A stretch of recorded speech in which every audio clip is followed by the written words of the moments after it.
Franchement, s'il y a bien un accessoire qui fait toujours débat quand on est sur Mac, c'est l'écran. Entre ceux qui veulent juste un truc pas trop cher pour bosser, ceux qui veulent absolument du 5K comme sur les MacBooks, et ceux qui se demandent s'ils peuvent recycler un écran gaming, c'est un véritable casse-tête. Et en 2025, c'est encore pire, on n'a jamais eu autant de choix. 1440p, 4K, 5K, ultra-wide, mini LED, USB-C, Thunderbolt, et les prix aussi qui vont de 200 € à plus de 2000 €. Bien sûr, Apple, comme d'habitude, vient complexifier le tout avec macOS qui ne gère pas tous les écrans comme Windows. Alors dans cette vidéo, je vais essayer de vous simplifier tout ça. Je vais vous montrer les vraies différences, mes recommandations écran par écran et surtout, je vais vous aider à éviter les pièges avant d'acheter. Évidemment, comme d'habitude, tous les liens des écrans dont je vais parler sont dans la description. Ce sont des liens affiliés, donc si vous passez par eux, ça soutient la chaîne sans changer le prix pour vous. Merci d'avance si vous le faites. Et comme toujours, tout ce que je vais vous dire est basé sur mes tests,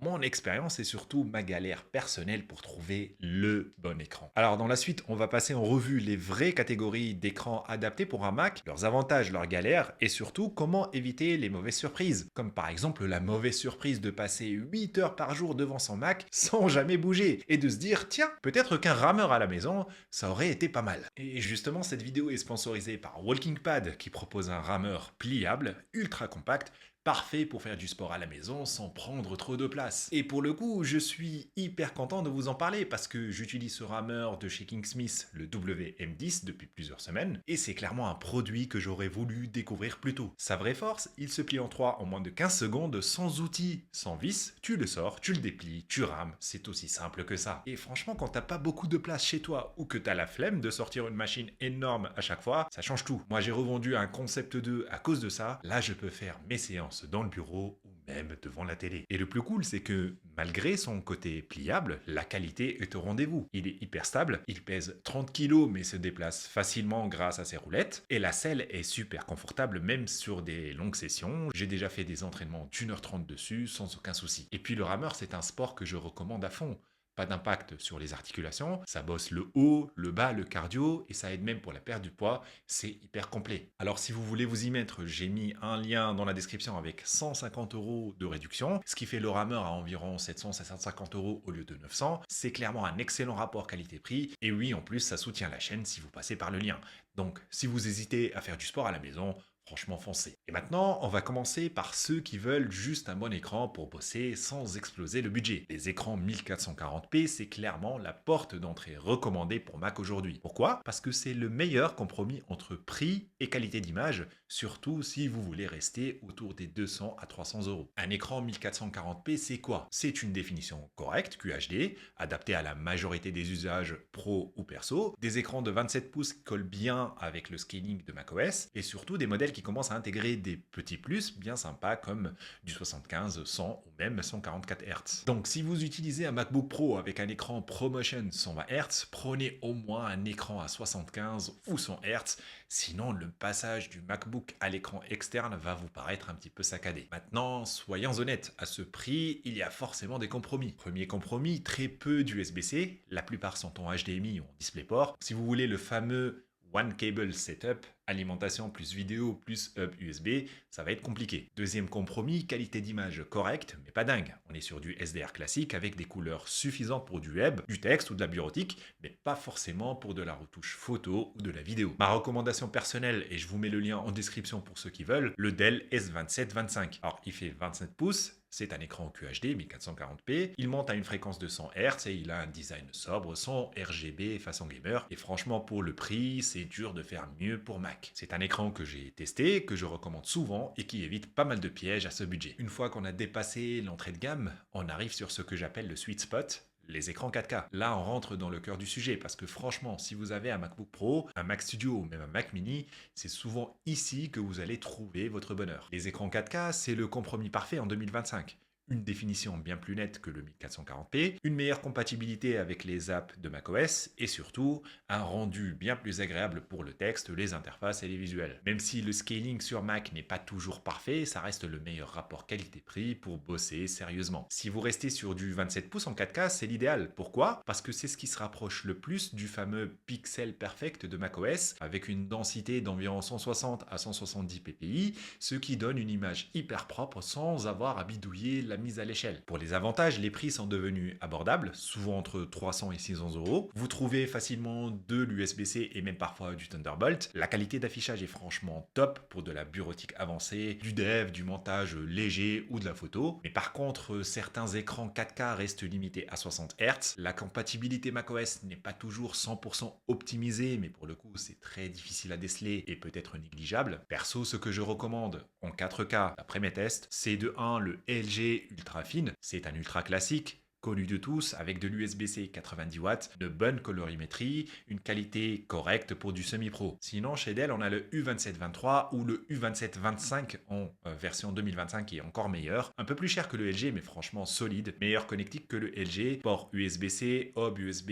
intégré, Ethernet directement sur l'écran et surtout, la version 2025 passe à 120 Hz, donc parfait pour bien matcher le ProMotion. Si vous cherchez l'écran que j'utiliserai perso pour un MacBook Pro ou un Mac Studio ou un Mac Mini, ce serait clairement ce Dell en version 2025. Je vous mets le lien en description pour ceux qui veulent aller le voir directement. Et avant de vous jeter sur n'importe quel 4K, regardez bien s'il propose de l'USB-C et une alimentation suffisante pour recharger votre MacBook. Ça évite d'acheter en plus un dock ou un chargeur dédié et ça simplifie le setup avec un seul câble. Maintenant, une autre catégorie que beaucoup affectionnent, les écrans ultra-wide. C'est un peu le fantasme de pas mal de gens en 2025, surtout ceux qui veulent du confort pour bosser. Pouvoir mettre côte à côte 2 ou 3 apps sans jamais devoir jongler entre les fenêtres, faire du montage vidéo ou de la timeline audio sans être coincé, ou même simplement faire de la bureautique avec une vue panoramique, c'est quand même tentant. Et du coup, avec un ultra-wide, vous remplacez facilement 2 écrans par un seul. Le confort pour du montage, de la création ou du multitâche est vraiment top.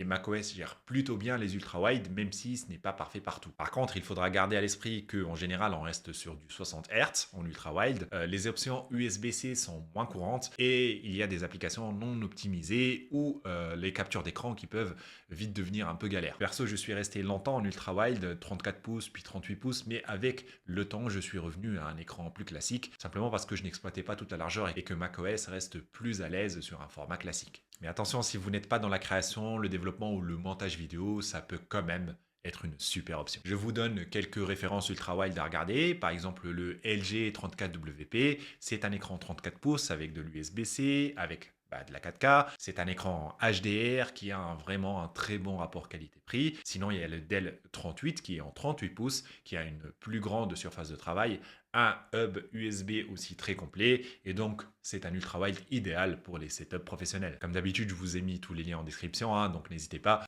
d'aller y jeter un coup d'œil si vous cherchez ce type d'écran. Bon, maintenant qu'on a parlé de l'ultra-wide, il reste le sujet qui revient toujours quand on parle de Mac, le 5K. Et là, clairement, c'est Apple qui a mis la barre assez haut avec le Studio Display et avant lui, l'iMac 5K. Résultat, beaucoup d'utilisateurs pensent qu'un Mac ne mérite rien d'autre qu'un écran 5K, sous peine de perdre la netteté de Retina. Mais est-ce vraiment le cas en 2025? Déjà, soyons honnêtes, oui, le 5K reste exceptionnel. Si vous bossez dans la retouche photo, le graphisme, la vidéo, ou tout simplement que vous êtes ultra sensible à la netteté du texte et des interfaces, la 5K vous fera clairement plaisir. Le ratio parfait entre la taille et la résolution permet d'avoir l'équivalent d'un écran Retina externe avec une densité autour des 220 ppi. Mais attention, ce n'est pas indispensable pour tout le monde. Les écrans 4K en 27 pouces sont déjà excellents et les problématiques de la 5K en 2025, il y en a plusieurs. Déjà, les options sont rares en dehors du Studio Display. On trouve à peine 2 ou 3 références chez Asus ou BenQ. C'est quand même assez cher, on dépasse souvent les 1300-1500 euros et ça monte facilement à 2000 euros si on veut les finitions Apple. La plupart sont encore bloqués à 60 Hz, pas d'option 120 Hz pour ceux qui veulent du ProMotion comme sur les MacBook Pro. Et surtout, les Mac actuels gèrent très bien le 4K, même légèrement zoomé via le scaling de macOS sans qu'on ait l'impression de perdre du confort visuel. J'ai bossé pendant plusieurs mois avec le Studio Display, franchement c'est un super écran, il a une construction premium, il a d'excellents haut-parleurs, la webcam est correcte et et il a une très bonne colorimétrie. Mais une fois que j'ai comparé avec certains écrans 4K bien calibrés ou même un Dell Ultra Sharp récent, je me suis rendu compte que, dans mon cas, le gain du 5K ne valait pas forcément le double du prix. Et en bonus, pour ceux qui bossent aussi sous Windows, et c'est important de le savoir, le Studio Display fonctionne mais avec quelques limites. Luminosité parfois capricieuse, HDR absent, etc. Et donc si vous avez un vrai besoin, photo, graphisme, typographie fine, et le budget qui va avec bien sûr, le 5K reste incroyable.